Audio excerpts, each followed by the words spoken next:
船坂の村を歩く。今回は琵琶湖に浮かぶ有人無人の3つの島を訪ねます。中でも沖島は海なし県の離島と呼ばれ、世界的にも珍しい湖に浮かぶ有人島です。おはようございます。まもです。今日はですね、滋賀県の琵琶湖に来ております。これから琵琶湖にある3つの島に渡ります。それでは船坂の村を歩く琵琶湖編スタートです。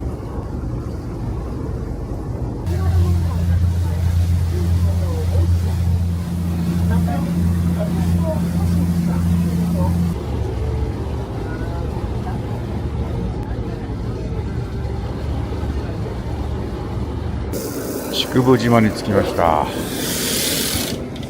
初めて来た。結構観光客の方多いですね。船が着いてから出るまで80分でこの島の建築群を見て回ろうと思います。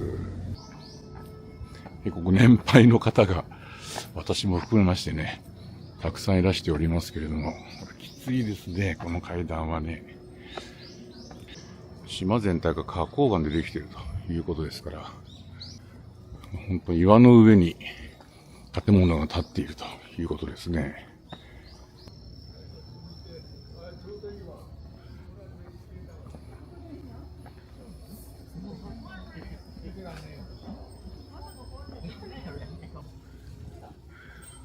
全部重要文化財だぜ。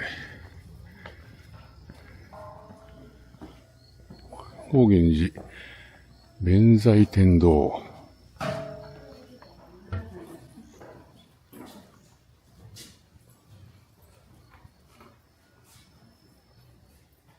皆さんぜいぜい言いながら登ってらっしゃいますね。これはね、唐門観音堂らしいです。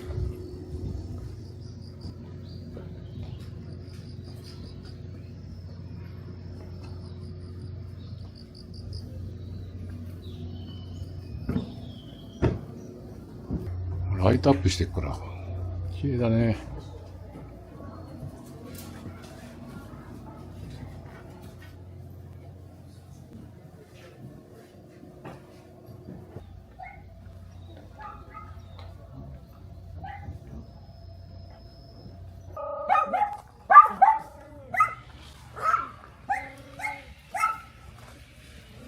マンボウ旅の安全。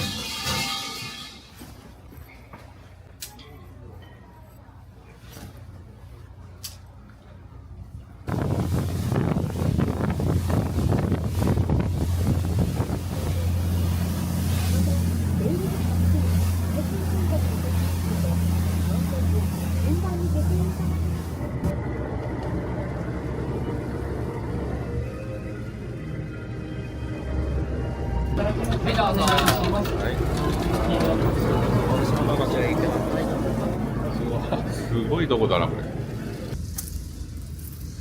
れ。ね、お寺がポツンとあるだけなんですけどね。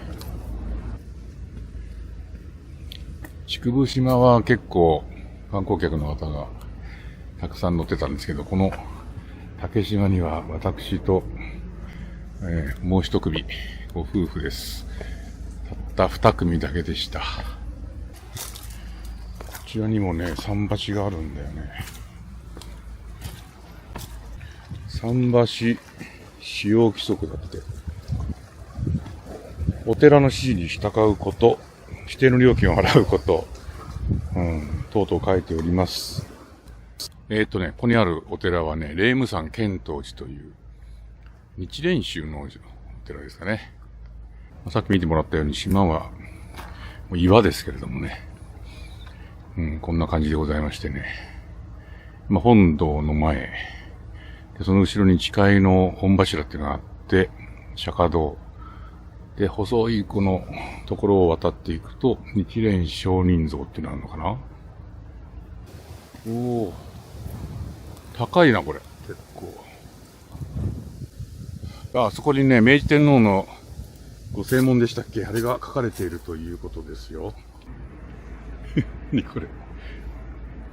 なんかね、このお寺はですね、この琵琶湖に沈んだ人だとかお魚、そういったものを弔うために建てられたお寺だそうです。これは何？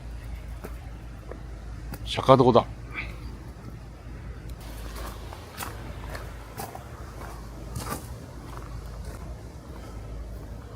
鐘楼堂。江戸時代の鋳造と書いてあります。ここが馬の背のようになってるのかな。怖い。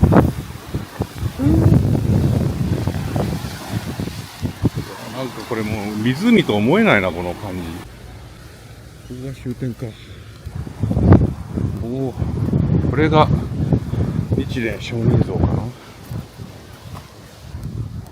大木井は江戸時代の初期の頃開山。3年の歳月をかけて島内の高さ12メートル、幅4メートルの大きな岩に、南無妙法蓮華経の文字を彫りましたと。こういう風に彫ってあるそうです。しかしながら平成30年8月3日に度重なった自然災害の影響で崩れ、琵琶湖の中に沈みました。ごめんなさい。これはね、沈んじゃったそうです。琵琶湖の中に。だから、割れた残りが今ここにあるということですね。南無妙法蓮華経の今日のところ、そこだけ残ってるみたい。ここにこうドーンとあったんだね。それがボコッと落ちたということですね。今日は10月11日。もう6時、こんなに暗いんですね。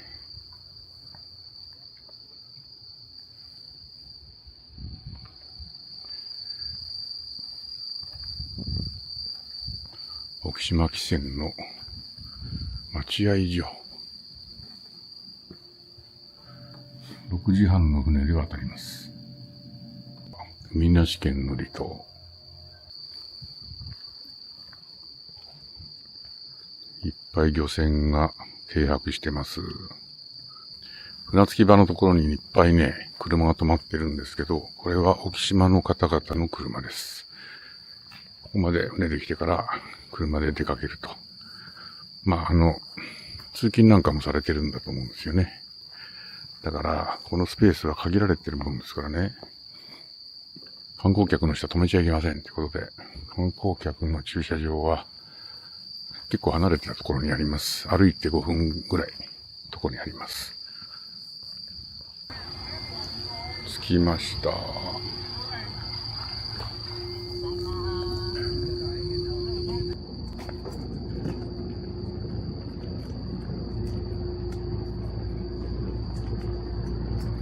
なんかバスみたいだね。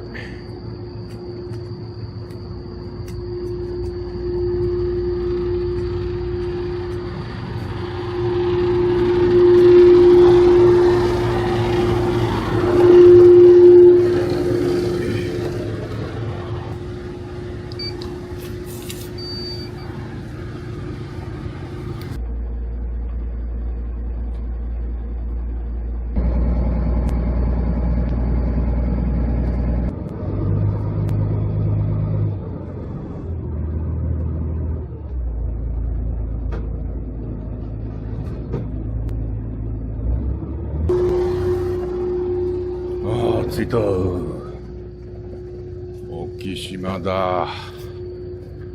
久々に来たな、これ。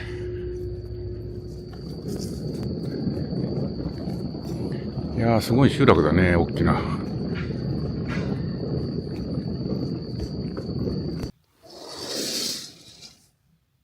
島の西側がよく見える。おはようございます。沖島です。それではね、沖島どう歩こうかなということなんですが、今、港のあるこの東側の海岸ですね。この集落の一番端っこの方まで行きましてね、そこから歩いて、この集落内を練り歩いて、最後、西側の方に抜けていこうと思います。沖島漁協会館。ここでですね、船寿司とか、売られてるんですけど、この時間まで空いてないのか、沖島名産船寿司、漁師が作った船寿司、注文受けたまわります。船だまりが大きいんですけれども、あんまり船止まってませんね。これ多分、堀切漁港の方に行ってんのかな。かつては猫島ということで、猫好きの人が集まってたらしいんですけどね。2019年にほぼいなくなったらしいですよ。静かですね。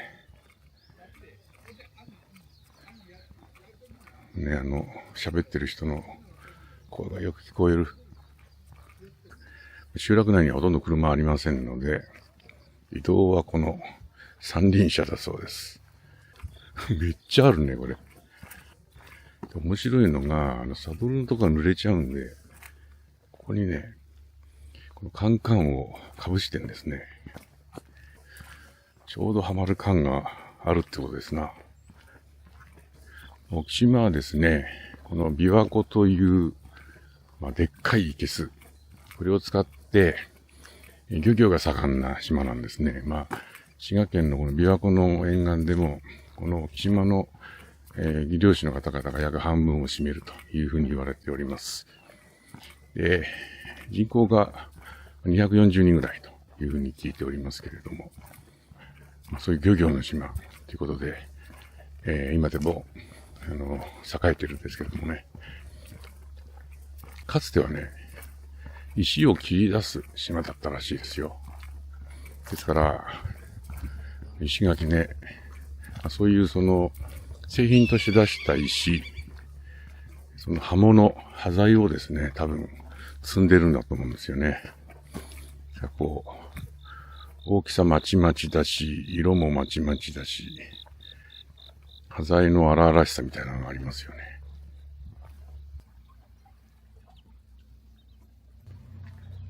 水のせいってこれか。これね、レストランです。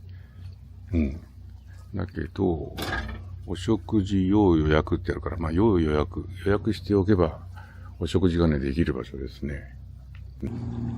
次の船がもうやってきました。結構早いな。これ校庭だ。小学校ですね。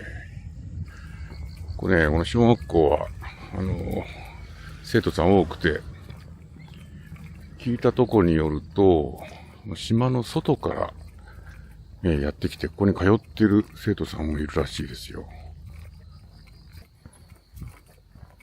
幼稚園もあるんだな。沖島小学校、沖島幼稚園。ほら。こういう石。これがさ、ゴロゴロとあるじゃないですか。やっぱりね、これ切り出した後、この辺が帳場なのかな。そうかもしんないね、これ。だから小学校が今あったところっていうのは、それと別の場所にね、旧小学校跡地なんて書いてあったから、小学校の場所っていうのが、石切り場の跡だったりするんじゃないかな。沖島で切り出した石っていうのはですね、東海道本線の橋脚の石になったりしたそうですよ。ちょっとお聞きしていいですか？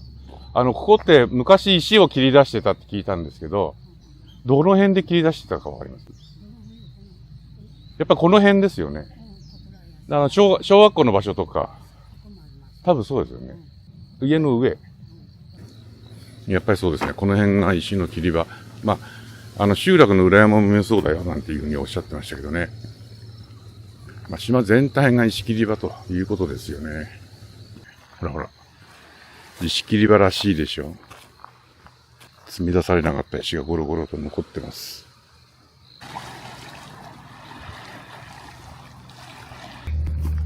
はい、着きましたね。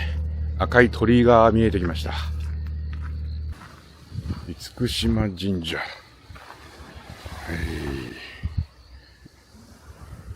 あそこは堀切港でしょうね。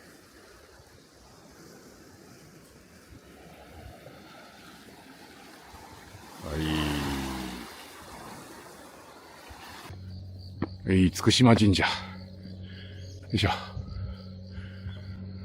ここが漁村の一番端っこということですね。はい、小学校のところに戻ってきました。さあ、これから集落を攻めます。右ですかね、目抜き通りは。ね。ここに標識がありますもんね。こうやって見た方がいいかな。はい、左が小学校厳島神社、右、沖島漁港と書いてありますから。これがメインストリート。その横道です。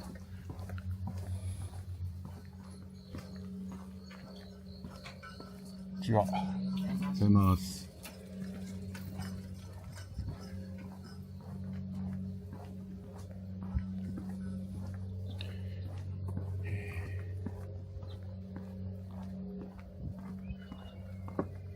あれは見晴らし台。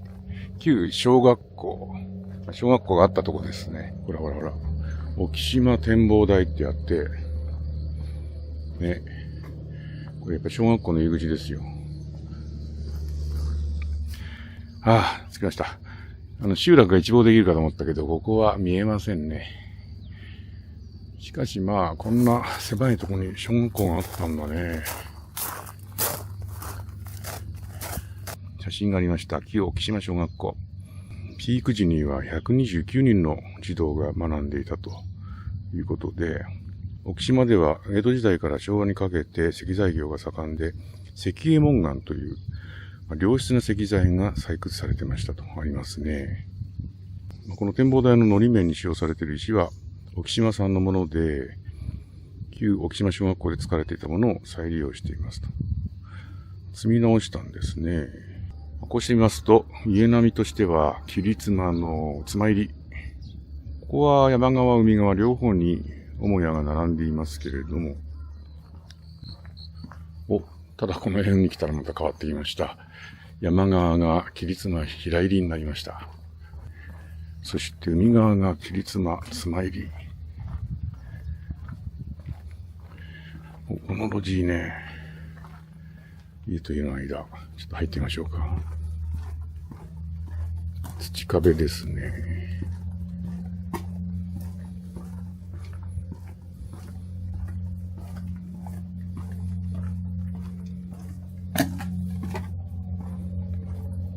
ここに段差がある。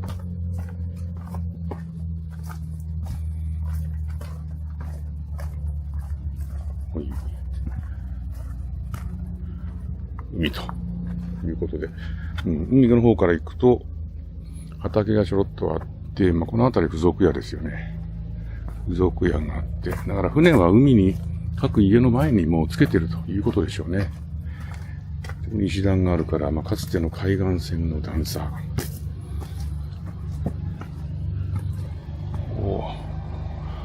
もう軒と軒が競ってます。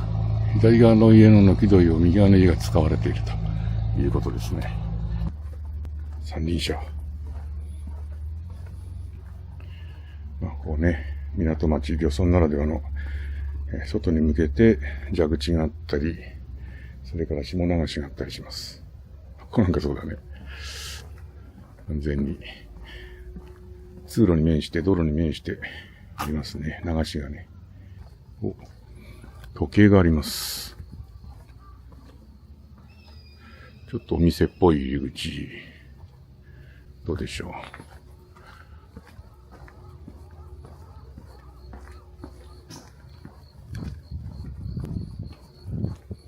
お店だな。なんか売ってる。うん。野菜の種が売ってる。うん。いいですね。アート。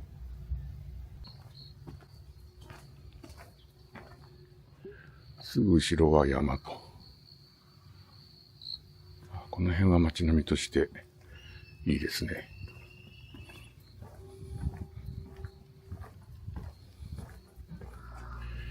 この腰のところにタイルを張ってる家が多いね。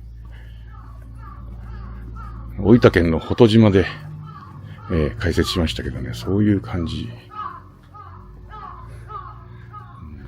そういう傷みますからね、壁がね。要するにこういう軒で水を切るんだけども、下の方行くと水が当たって傷んじゃうんで、そこにはタイルを張るということです。これは板壁だね。これが元々の仕様なんでしょうね。板壁で、こっちが板壁で上の方行くとしっくり。うん。こちらの壁は、あれですね。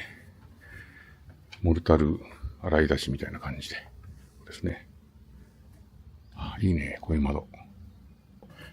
いや大きな集落だ。そうそう、それでね、柱のところが、これね、赤く塗られてます。これね、滋賀県の特徴ですよ。うん。ここにね、木部が赤く塗られてるというのが特徴です。そうそう、電柱がね、どこにあるかなと思ったら、こういうところにあるんだよね。道路に電柱があると邪魔なんで、うん。家と家の間に電柱が収まってます。こういろんな道具がこう壁にぶら下げるようにして収納されてますね。これ流しが外にあります。洗濯機も外にあります。私の泊まった民泊の家もですね、洗濯機が外に置いてありました。トイレも外からしか入れないようになってましたね。ここにね、玄関脇にトイレがあるんですね。多分トイレが外にあったのが便利なんでしょうね。漁村なんで、いろいろ外で作業してるんで、うん。家の中に入っておトイレ行くよりは、外から入れた方がいいということだと思いますよ。港屋さん。ね。入り口の脇にトイレがあると。こちら使われてないですけど、入り口があってその脇におトイレがあります。タイル張りになっていて、ね、木戸があって。そうですね。港のとこまで来ましたから、ちょっと一回民宿に行って、荷物をね、下ろしときます。10時になるとチェックアウトしなきゃいけないから、ここが民宿です。民泊ここ。ね。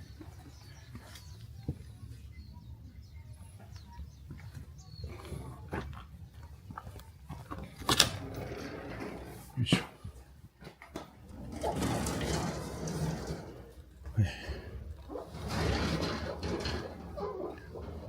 これ1階のフリースペース。元漁師さんの家。1階の今、やっぱり中も、木のところ木具は赤く塗られてるんですね。これね、裏側の道に面した窓。もうそこすぐ下がね、通路です。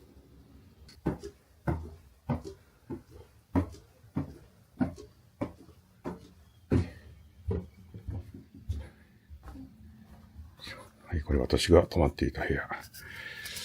ね。島の西側がよく見える。このね、沖島のパンフレットもいいんですけど、沖島散歩っていうこのガイドブック、イラスト帳でね、いろいろ島のことを調べて書かれておりましてね、参考になります。これすごくいいです。面白いです。今歩いてきたのはこの一本道のメインストリートの両脇の集落があって、この辺りが広くなってて、西海岸の方に顔を出してると集落ね。あとこっちの方にも伸びてますけどね。ということで、この厚みのある集落の部分に入っていこうと思うんですが、ここは違うかな。あ、上に登れるじゃん。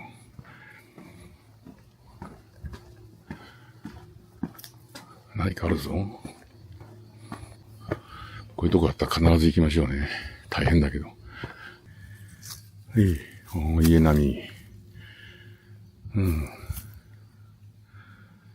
こっち側が、奥行きのあるところですね。西海岸の方に顔を出して厚みのある集落。この港そのものは埋め立てして作られてるんですけど、その部分に広く見立てた場所があってね、同じような屋根の形をした建物が並んでるんですよね。何ですかね、これ。後でね、行ってみたいと思います。蓮如上人の旧跡があるということで、ここの道からですね、島の西側に抜けることができます。浄土真宗本願寺派の西福寺。蓮如上人が。そうそう、この島にですね、人がなんで住み着いたかっていう話をしますとね、保元平治の乱、1156年から59年、そこで敗れた近江源氏の落ち武者が住み着いたというふうに言われているそうですよ。古城交通の要衝ということでですね、島に見張り所が設けられて、住民による船舶の監視、取り締まりが行われていたそうですよ。なんで人が住み着いたんだろうっていう場所はですね、すべからく落ち武者系の伝説がございますね。すぐ抜けちゃいました。西側にね。隣の道を入っています。立派な石垣。猫ちゃんいるじゃないですか。はいはい。怪我してるな。足びっこ引いてるな。これが、ここですね。私が泊まっていた民泊の宿。この上のところに泊まってました。なんか食事ができるのかしら。オープン。こんにちは。すいません、ちょっと準備。はい、そうですか。はい。もうちょっと。後で行きます。準備中でした。また広場のとこに戻ったということです。はい。ここに、タバコが売ってる。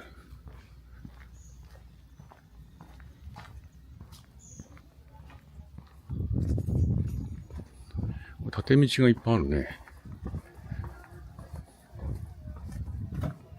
これ蔵だよな。蔵。声が聞こえたから、座敷蔵だ。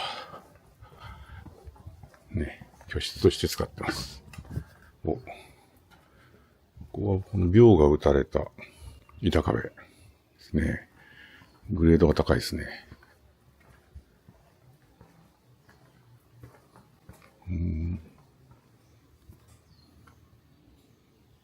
寺がある。ここにも寺があるぞ。万象寺。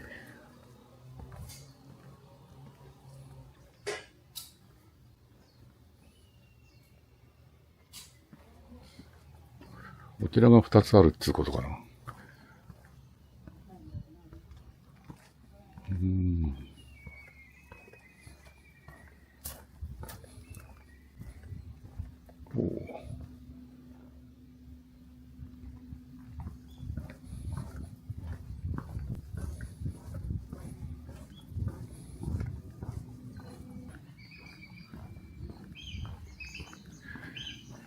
なんか楽しいですね。沖島の集落面白いな。人が住んでるから、生活感があっていいですね。廃墟ばっかりあるところ、無住の家がばっかりあるところっていうのはちょっと寂しい気持ちになっちゃうんだけど、そういうのがないですもんね。出ましたね。ここはまた何にもないということですけど、畑が繋がっていて、多分この辺も家があったのかな、かつて。でもね、この先にもね、電気が行ってんだよね。電線があるのね。こういうことが家があるっつうことかな。ね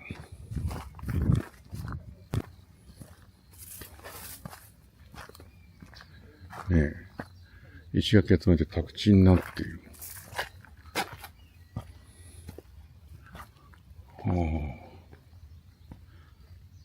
これは民地ですね。ここから先はね。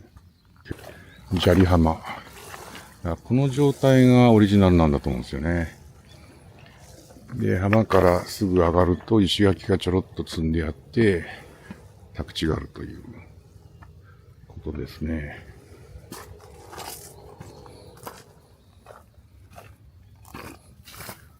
お、面白い。これね、西側の今、浜に来たんですけれども、これ砂利浜があって、一応こうテトラポットが置いてありますけどね。でここにこう石垣が積んであるということで、ここから集落が始まるわけですけど、この縦道、ここに木戸があります。面白い。風が強いからね、吹き抜けるからこういうのがあるんだね。ほら。これがあるとないのでは随分違いますよね。また広場のところに戻りました。さあ、それじゃあこの広場の前に広がる建物群は何かというのをちょっと見に行ってみましょう。ここがそうですな。倉庫群だね、これは。倉庫群。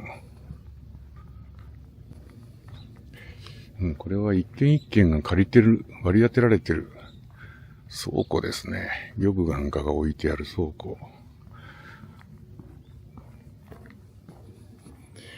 9番、8番、ね、7番、6番つってね。このシャッターの入り口から入ると、2軒分の家が、右と左でこう分かれてるのでしょうけどね、ね。はい、また西海岸に出ました。みんなね、この先にある1000円畑をね、見に行ってるわけですよ。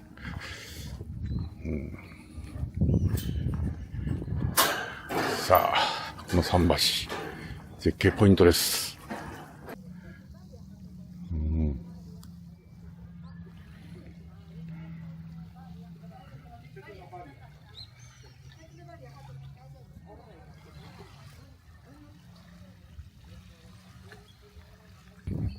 観光客の方々は10時半着の船で来るパターンが多いようですね。どっと人が上がってきました。これ全部桜ですね。桜の時期来たら綺麗だろうね、これ。岩がゴロゴロしてるね。この辺も帳場だったんだね。1000円畑。皆さん、作業されてます。島には平地が少ないっちゅうんで、この場所をですね、一区画1000円で借りることができるということで、そういう名前がついたそうですよ。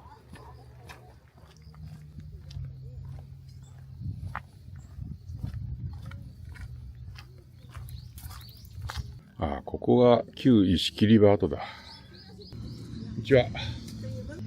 ここ全部ね、1000円畑。一区画ずつが1000円。1000円。これね、ちょっと一つ聞きたい。この、風呂桶が置いてあるのは何なんですか？お水。水？ここに水があるんですけど、すぐ畑にやるには届かないでしょ。一回溜めるんだ。溜めたり、雨の水。そっか、塩水じゃないからいいよね。ほんと、綺麗に区画されてるね。今だったら1000円で借りるけど、昔は買ったわけですね。